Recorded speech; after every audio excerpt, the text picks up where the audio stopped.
வணக்கம். இந்த சேனலில் வர வீடியோஸ் எல்லாம் உங்களுக்கு பிடிச்சிருந்தா சப்ஸ்கிரைப் பண்ணிவிட்டு சப்போர்ட் பண்ணுங்கள்.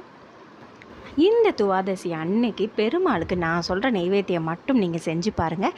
அடுத்த வருஷத்துக்குள்ளே உங்களுக்கு பண ரீதியான பிரச்சனை இருந்தாலும் சரி, அல்லது கடன் பிரச்சனை எதுவாக இருந்தாலும் சரி, அடுத்த வருஷம் துவாதசி வர்றதுக்குள்ளே ஒரு மாற்றங்கள் நீங்கள் கண்டிப்பாக உணர்வீங்க. நான் சொல்கிறத மட்டும் நீங்கள் செஞ்சு பாருங்கள். ஒரு சில பேர் நேற்று ஏகாதசி விரதம் இருந்திருப்பாங்க, ஒரு சில பேர் இருக்க மாட்டாங்க. ஆனால் எல்லாருமே நேற்று சொர்க்கவாசலுக்கு போயிட்டு வந்திருப்பீங்க.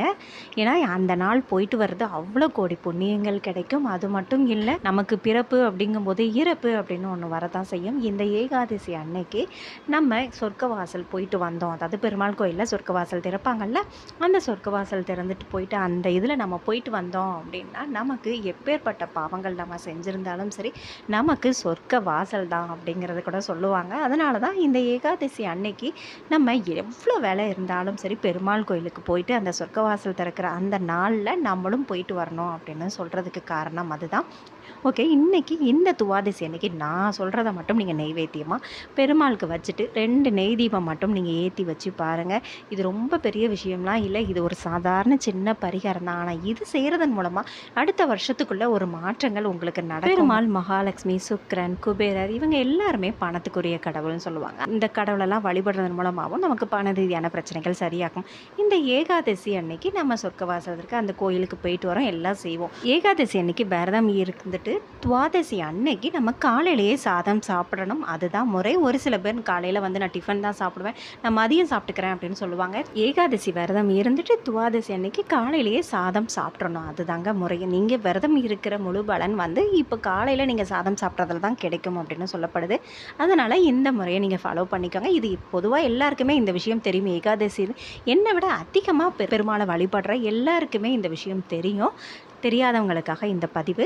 அதுக்கப்புறம் நீங்கள் நான் சொல்கிற பரிகாரத்தை மட்டும் துவாதசி அன்னைக்கு செஞ்சு பாருங்கள். நிச்சயமாக அடுத்த வருஷத்துக்குள்ள ஒரு மாற்றங்கள் நடக்குங்க. இது ஒரு சின்ன விஷயந்தான். அவள் நெய்வேத்தியமாக பெருமாளுக்கு படைச்சி நீங்கள் 2 நெய் தீபம் ஏற்றி வைங்க. நான் சொல்கிற மந்திரம், அதாவது ஓம் நமோ நாராயணாய அப்படிங்கிற இந்த மந்திரம் உங்களுக்கு சாதாரணமாக தோணலாம். இந்த மந்திரம் அவ்வளோ பவர்ஃபுல்லான மந்திரம் அப்படின்னு சொல்லப்படுறதுனால 108 தடவை இந்த மந்திரத்தை சொல்லுங்கள். நெய் தீபம் 2 அகல் விளக்கில் தான் ஏற்றணும். 2 நெய் தீபம் ஏற்றிட்டு அவள் மட்டும்தான் நெய்வேத்தியமாக வச்சுக்கணும். ஏன்னா இது அவள் அப்படிங்கிறதுக்கு காரணம் ஒரு பெரிய கதையே இருக்குங்க. நீங்கள் நினைக்கலாம் அவள் ஒரு நெய்வேத்தியமாக வைக்கிறது ஒரு பெரிய விஷயமா அப்படின்னு நீங்கள் யோசிக்கலாம். அவள் படைச்சி ஒருத்தர் செல்வந்தர் ஆனார் அப்படின்னா கண்டிப்பாக யாராலையும் நம்ப முடியாது. ஏன்னா பெருமாளுக்கு மிகவும் பிடித்தது இந்த அவள் அப்படின்னும் சொல்லப்படுது.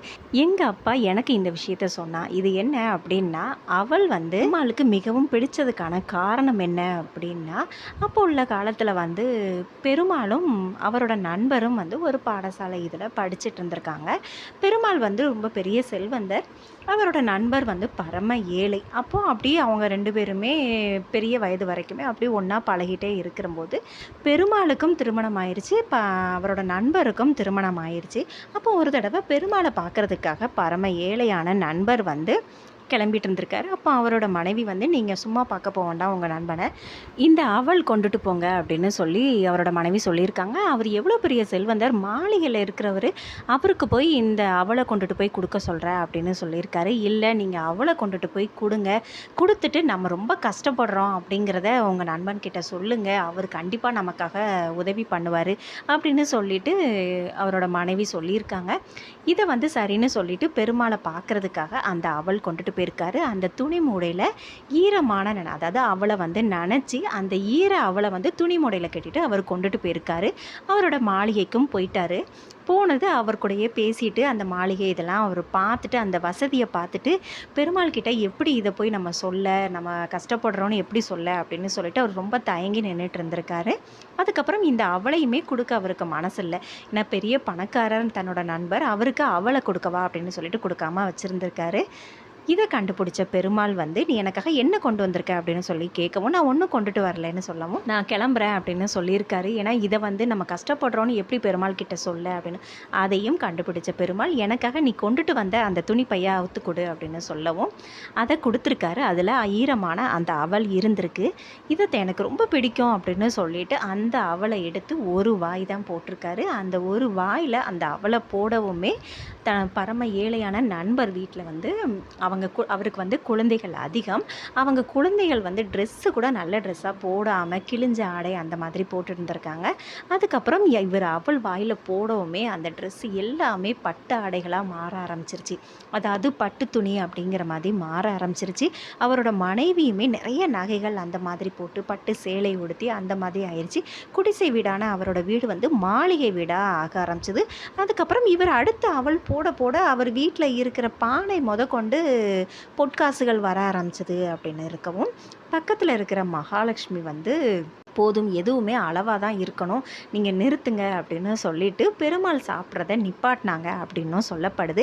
இவர் தன்னோட நண்பர் வந்து செல்வந்தரா ஆனதை பார்த்த குபேரர் வந்து பொறாமப்பட்டதாகவும் சொல்லப்படுது. இது பெருமாள் கிட்ட வந்து எனக்கு சரி சமமாக எப்படி இன்னொருத்தர் வந்து பணக்காரராக ஆகலாம் அப்படின்னு சொல்லிட்டு சண்டை போட்டதாகவும் சொல்லப்படுது. இப்படி ஒரு விஷயம் நடந்ததை சொன்னது எனக்கு எங்கள் அப்பா. ஏன்னா எங்கள் அப்பா வந்து ரொம்ப தீவிர பெருமாள் பக்தர் அப்படின்னு ரொம்ப வருஷமாக திருப்பதிக்கு இதெல்லாம் வருஷந்தோறும் போய்கிட்டு இருக்கா. அதனால் இந்த விஷயத்தை வந்து அங்கே இருக்கிற, அதாவது திருப்பதியில் இருக்கிற பக்கத்தில் பேசிகிட்டு இருக்கிற ஒரு நண்பர் சொன்னால் 2-3 வருஷமாக நான் துவாதசி தோறும் இதை நான் செஞ்சிட்ருக்கேன். இது வந்து கொஞ்சம் மாற்றங்கள் எனக்கு நடக்கிறத தான் நான் வீடியோவாக ஷேர் பண்ணுறேன். அதை நான் துவாதசி மட்டும் இல்லை, சனிக்கிழமை தோறும் இதை நான் செஞ்சிட்ருக்கேன். பெருமாள் முன்னாடி வந்து 2 நெய் தீபம் ஏற்றிப்பேன். நெய்வேத்தியமாக அவள் மட்டும்தான் வைப்பேன். அதுக்கப்புறம் இதை வச்சு ஓம் நமோ நாராயணாயன்னு சொல்லிட்டு ஒரு 108 தடவை நான் சொல்லிடுவேங்க. உங்களுக்கு விருப்பம் இருந்தது அப்படின்னா இதை நீங்கள் ட்ரை பண்ணி பாருங்கள். துவாதசி தோறும் மட்டும் இல்லை, சனிக்கிழமை தோறுமே நீங்கள் பெருமாளுக்கு அவள் நெய்வேத்தியமாக வச்சு 2 நெய் தீபம், அதுவும் அகல் விளக்கில் தான் ஏற்றணும். இது வந்து வாரந்தோறும் சனிக்கிழமை நீங்கள் ட்ரை பண்ணுங்கள். என்னால் வீட்டில் வந்து இதை பண்ண முடியாது. ஒரு சில பெண்கள் வந்து இதை நம்ப மாட்டாங்க, அவங்களுக்கு கடவுள் பக்தி அந்த மாதிரி. ஒரு சில பெண்கள் வந்து விரும்ப மாட்டாங்க இதை பண்ணுறதுக்கு. ஆண்கள் வந்து இதை பண்ணணும்னு ஆசைப்படுவாங்க. ஆனால் இதெல்லாம் வந்து அவங்களுக்கு பண்ண தெரியாது. ஒரு சில பேர் வந்து விளக்கேற்றுறது இதெல்லாம் ஒன்றுமே தெரியாத ஆண்கள் இருப்பாங்க. அப்படிப்பட்டவங்க நீங்கள் கோவிலுக்கு கூட, அதாவது பெருமாள் கோயிலுக்கு சனிக்கிழமை தோறுமே அவள் வந்து நெய்வேத்தியமாக கொடுத்துட்டு அங்கே இருக்கிற ஐயர்கிட்ட சொல்லி இதை வந்து வர்ற பக்தர்கள்கிட்ட கொடுக்க சொல்லி நீங்கள் அவளை மட்டும் கொடுத்துட்டு வாங்க. இதுவே கூட போதும். இதை நீங்கள் தொடர்ந்து பண்ணிட்டு வரதன் மூலமாகவும் உங்களுக்கு ஒரு மாற்றங்கள் நடக்கிறத கண்கூடாக பார்ப்பீங்க. இந்த மாற்றம் வந்து 2 வாரத்தில் நடக்கலாம், 3 வாரத்தில் நடக்கலாம், 5 வாரம் இப்படி கூட நடக்கலாம், தன்னோட கர்ம வினையை பொறுத்து. அதனால் இதை நீங்கள் ட்ரை பண்ணி பாருங்கள். நான் கண்டிப்பாக சொல்கிறேன், அடுத்த வருஷ துவாதசிக்குள்ளே உங்களுக்கு ஒரு மாற்றங்கள் நடக்கும். இதை நீங்கள் வருஷம் அப்படிங்கிற மாதிரி துவாதசி அன்றைக்கும் செய்யலாம். சனிக்கிழமை தோறும் செய்கிறது வந்து அதிக சக்தி வாய்ந்தது அப்படின்னும் சொல்லப்படுது. ஏன்னா சனிக்கிழமை அப்படிங்கும் போதே பெருமாளுக்கு உகந்த நாள் அப்படிங்கிறதுனால நீங்கள் சனிக்கிழமை தோறும் இதை நீங்கள் தொடர்ந்து செஞ்சுட்டு வாங்களேன். பண ரீதியான பிரச்சனையில் நீங்கள் ரொம்ப கஷ்டப்பட்டுட்டு இருக்கீங்க. அதாவது கழுத்தை நெரிக்கிற கடன் கூட ஒரு சில பேருக்கு இருக்கும். என்னெல்லாமோ பரிகாரம் செஞ்சு பார்த்துருக்காங்க. அதாவது கடன் வாங்குறது எவ்வளோ பெரிய கஷ்டம் அப்படிங்கிறது ஒரு சில பேருக்கு மட்டும்தான் அது தெரியும். ஏன்னா கடன் வாங்கி அதை அடைக்க முடியாமல் கடன் கொடுத்தவங்க வந்து அவ்வளோ கேவலமாக ஒரு சில பேர்லாம் பேசுவாங்க. அதையும் அனுபவிச்சுட்டு வேறு வழி இல்லாமல் தன்னோட கஷ்டத்தின் காரணமாக கடன் வாங்கி அந்த கஷ்டத்தை அனுபவிச்சுட்டு இருக்கிறவங்க நிறைய பேர் இருக்கிறாங்க. அப்படிப்பட்டவங்க இந்த ஒரு சின்ன பரிகாரம் தான், ரொம்ப பெரிய விஷயம் கூட இல்லை. நீங்கள் வீட்டில் நெய் தீபம் ஏற்ற என்னால் முடியலை அப்படின்னு சொல்கிறவங்க அவள் கூட கொண்டுட்டு போய் சனிக்கிழமை தோறும் கொடுத்துட்டு வாங்களேன். இது நீங்கள் நினைக்கலாம், எனக்கு பணம் வரக்கூடிய வாய்ப்பே இல்லை, நான் வந்து பணம் வந்து கொடுக்குற நிலைமையில தான் இருக்கேன், எனக்கு வர வேண்டிய பணம் எதுவுமே இல்லை அப்படிங்கிறத எதையுமே யோசிக்காதீங்க. இந்த ஒரு சின்ன விஷயம் நீங்கள் நம்பிக்கையாக பண்ணணுங்க. பண்ணுறதன் மூலமாக உங்களுக்கு ஏதாவது நல்ல வழியில் எப்படி பணம் வருதுங்கிறத மட்டும் பாருங்கள். அந்த பணம் வந்து இப்படி தான் வரும் அப்படி தான் வரும்லாம் கிடையாது. ஏதாவது நல்ல வழியில் உங்களை தேடி வரும். நீங்கள் பார்த்துட்ருக்க வேலையில் சம்பளம் கம்மியாக இருக்கலாம், இதை விட அதிகமான உங்களுக்கு சம்பளம் கிடைக்கக்கூடிய வாய்ப்பாக இருக்கலாம். அல்லது உங்களுக்கு எங்கேருந்து நீங்கள் எப்போமோ பணம் யாருக்கிட்டேயோ கொடுத்த பணம் வந்து உங்களை தேடி வர்ற மாதிரி கூட ஒரு வாய்ப்புகள் நடக்கலாம். எந்த மிராக்கள் நடக்கணும்னு தெரியாது. ஆனால் நிச்சயமாக உங்களுக்கு பண ரீதியான பிரச்சனைகளில் ஒரு மாற்றங்கள் நடக்கும்.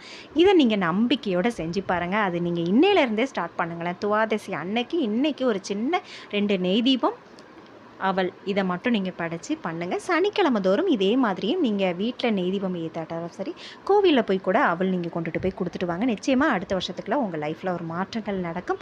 நான் பேசுகிற விஷயம் உங்களுக்கு பயனுள்ளதாக இருந்தது அப்படின்னா மட்டும் என்னோடய சேனலை சப்ஸ்கிரைப் பண்ணிட்டு பாருங்கள்.